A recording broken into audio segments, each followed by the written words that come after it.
The most difficult part of UPSC exam might be clearing prelims because of the heavy competition. But the most scariest part in UPSC preparation is mains. Almost every UPSC aspirant will agree that they fear answer writing. See, in school days we are writing answers. In college also there will be explanatory based questions. We are writing descriptive examinations. But when it comes to UPSC mains, almost every aspirant they fear this answer writing part. What is the reason? Answer writing is not the problem. The biggest problem is understanding the demand of the question and accordingly structuring the answer.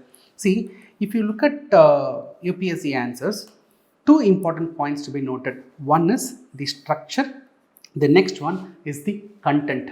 See, structure is like the dress which you wear, the clothes which you wear. Content is the actual body. Both are equally important. In my opinion, the structure of the answer is even more important than the content. Once you decide the structure, you can simply fill in the content whatever you have. Without the proper structure, if you are going to dump the content, a lot of students will come and say, sir, I am writing everything but I am not getting marks only because you are going to dump the content. You have to give the content based on the demand of the question. Accordingly, you have to structure the question, the answer.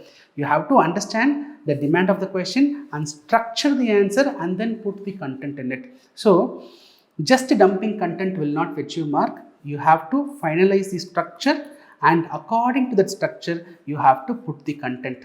And to finalize the structure, you have to understand the demand of the question. See, understanding the demand of the question is the most crucial part in UPSC mains. Lot of UPSC aspirants, they fail to understand the demand of the question. People think that understanding the demand of the UPSC question is the most complex part. See, to some extent it is true that understanding the demand, decoding the demand of UPSC questions are challenging, but it is not that complex. See, if you properly analyze the previous year questions, UPSC mains previous year questions, you will find some hidden patterns. Sir, what are those patterns, sir? How to understand the demands, sir? All those is what we are going to do as a part of the series. So in this video, let me explain the challenges involved in understanding the demand of the question. At the end of this video, you will realize that it is not so challenging. Okay, there are many hidden patterns. All those I am going to reveal. So watch till the end of this video. See, for this purpose, I have classified the previous year questions into three categories. One is straightforward, another one is moderate, another one is critical. See, straightforward PYQs are those PYQs where the demand is given directly. You need to simply read the question, demand is directly given, structure and just you need to answer. When it comes to moderate, there is a slight thinking required to understand the demand of the question. In critical aspect, you need to work more on it. See, one by one, let me show you examples so that you will have a clarity and confidence. Look at the straightforward questions. Discuss the salient features of Harappan architecture. Straightforward. You need not think too much. So UPSC has given the demand directly. So you know the structure. What is the structure? First introduce what is Harappan architecture. Then you are going to highlight the salient features. Then you are going to conclude. Structure is ready. Look at the next question. What are tsunami? How and where are they formed? What are their consequences? Explain with the examples. The structure, there is a demand directly given by the UPSC. So, you are going to start with what are tsunami, how are they formed, what are their consequences. You are going to explain the impact using various examples. You need not think, just put the content right, you will get marks. Look at the next one. The government of India recently stated that left-wing extremism will be eliminated by 2026. What do you understand by left-wing extremism? How are the people affected by it? What measures have been taken by the government to eliminate the left-wing extremism? See, when you read the first statement, it might appear the question is little challenging. But the first statement is nothing but introduction. How you should introduce that itself UPSC has given here. This question was asked because Home Minister Amit Shah was mentioning that we are in the last phase of elimination of left-wing extremism. So he was mentioning about it, and that was a discussion point before the 2025 exam. That is why a question was framed. So the first line is actually the introduction required. The remaining are the structure. What do you understand by LWE? How are the people affected? What measures have been taken? Put subheadings, write the answer. See, once we understand what subheadings to be put, that is what is structure, in which inside you are going to put the content. So decoding the subheading is the most important part. In the straightforward questions, all those subheadings has been directly given. See, look, what is the status of digitalization in Indian economy? That is a subheading. Examine the problems faced in this regard and suggest improvements. So problems faced is second subheading. Suggest improvements, it is third subheading. The structure has been properly given. You are going to just fill in the content. This is what is straightforward. Sir, on an average, how many questions, how many straightforward questions will be asked in a year, sir? At the end of this video, I will share that analysis. Now we will move on to the moderate. See, in straightforward, UPSC has directly given, this is the shirt, this is the pant, you have to simply wear it. In moderate, they will give you material, they will give you hint, you have to slightly stitch and wear. So look at the question. How does a smart city in India address the issue of urban poverty and distributive justice? See, smart city is one aspect.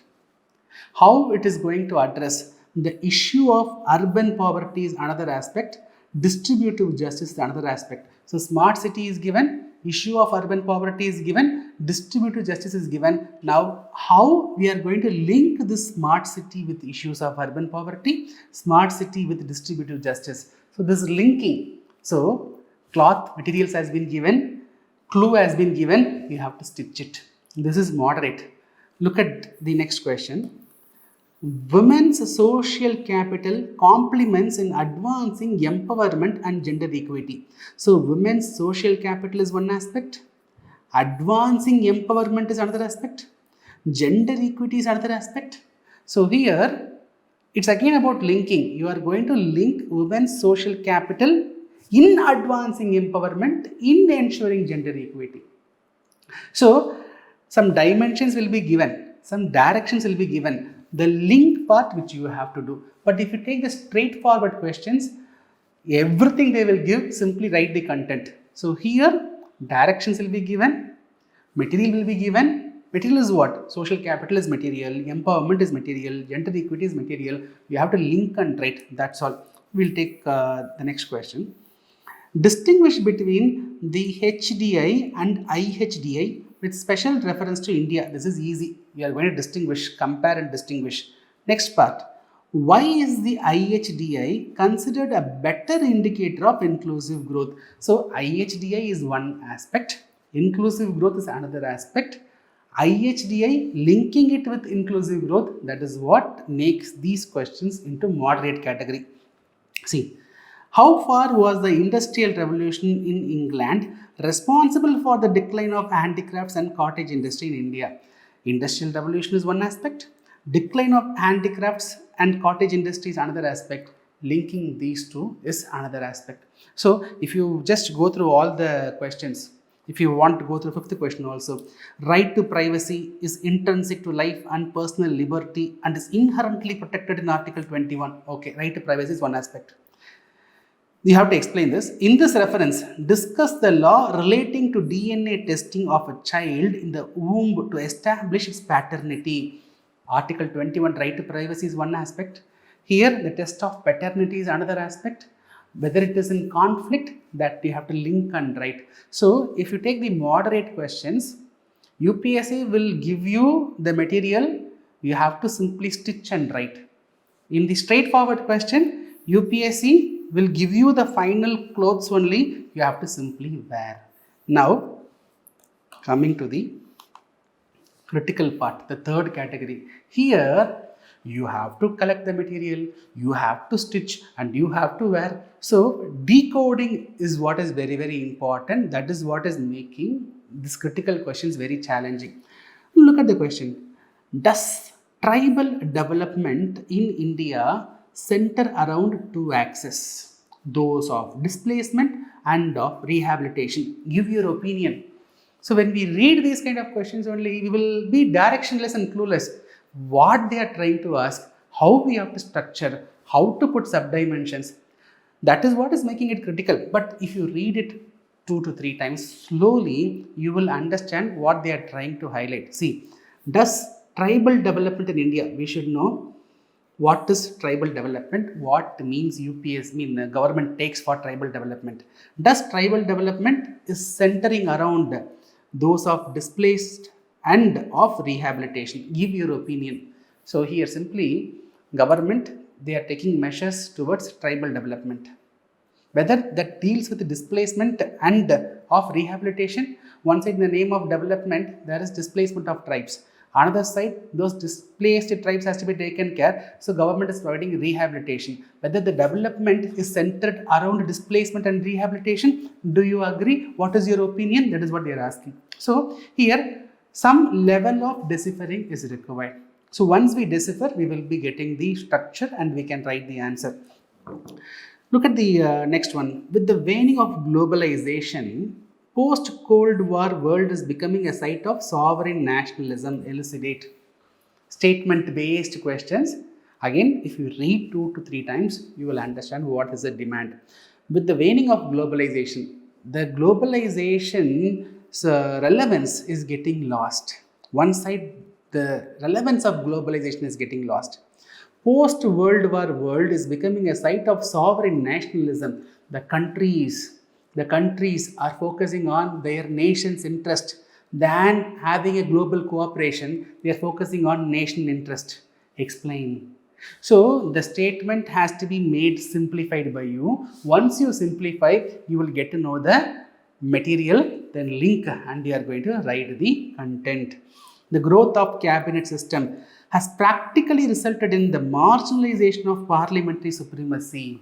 All looks like statement based questions, right? So here again, this is a simple question. When you read it 2 times, 3 times, you will get the exact essence of the question. The growth of cabinet system. See, if you want to pass a law, it is to be done through Lok Sabha, Rajya Sabha. But today, the cabinet system, the cabinet committees, the cabinet ministers, they are becoming all powerful. What they decide, that becomes the rule of the day. So over a period, the parliamentary supremacy, that is the Lok Sabha, Rajya Sabha, their role is getting marginalized. Explain. See, once you decipher, once you make, it's a simple question only, UPSC makes it slightly complicated through its wording. So you have to rephrase, make it simplified, then you will get to know what is the material, then link it, stitch it, and write the answer. Right? So these are the 3 broader categories. Sir, is there any other category, sir? See, if you want, you come with 4th category, 5th category. But in my opinion, after analyzing all the questions from 2013 till 2025, we have broadly 3 types only: straightforward, moderate, critical. Now you might get a question, sir, what will be the weightage for the straightforward, moderate, critical? Because straightforward appears very easy to understand and write. Moderate appears relatively possible. If you put some effort, it is possible. Critical is the most feared part.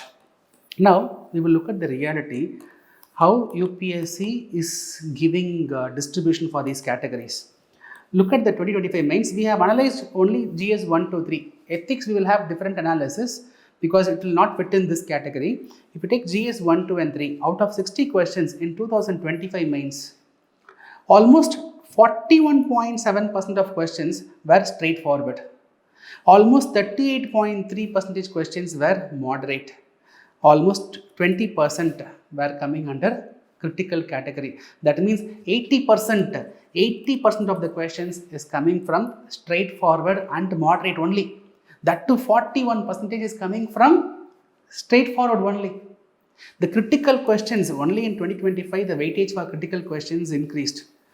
But if you look at 2024, the weightage for critical was only 18.3%.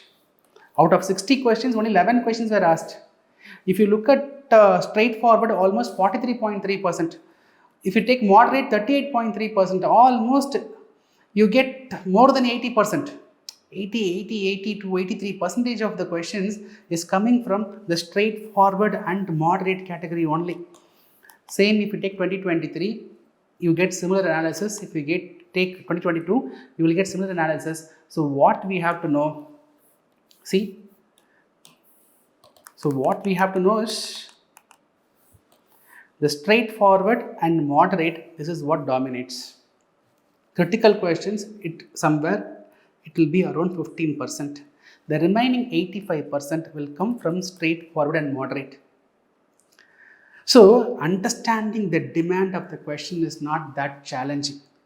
Only the critical questions, that too through practice, you will be in a position to solve these critical questions as well. The problem is, in many places, in many initiatives, students are being largely trained for focusing on critical part. So when critical questions are given for answer writing practice, the students are finding demotivated, their confidence is getting affected. Almost 85% of the questions are coming from straightforward and moderate. Improving the confidence is the most important part in the UPSC preparation. So when straightforward and moderate is dominating, first we have to focus on practicing ourselves in straightforward and moderate questions. Then once we control this, we can go for the critical questions. See, in this 100 days answer writing challenge, my vision, my objective is to ensure to train you in all the categories, straightforward, moderate, as well as critical.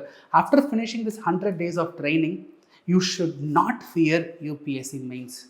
Writing mains answers should not be an issue after this 100 days. That is what is my vision as well as my team's vision. That is why this time we decided to go for answer writing initiative based on PYQs. So in the next video, what we are going to do is, we will specifically focus on introduction.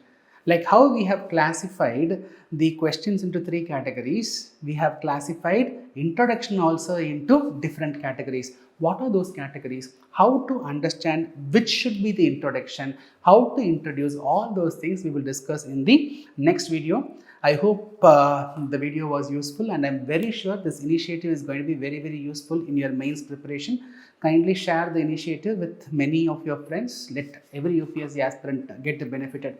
Right, I will see you in the next video. Till then, bye. Take care from Guna Mathivanan.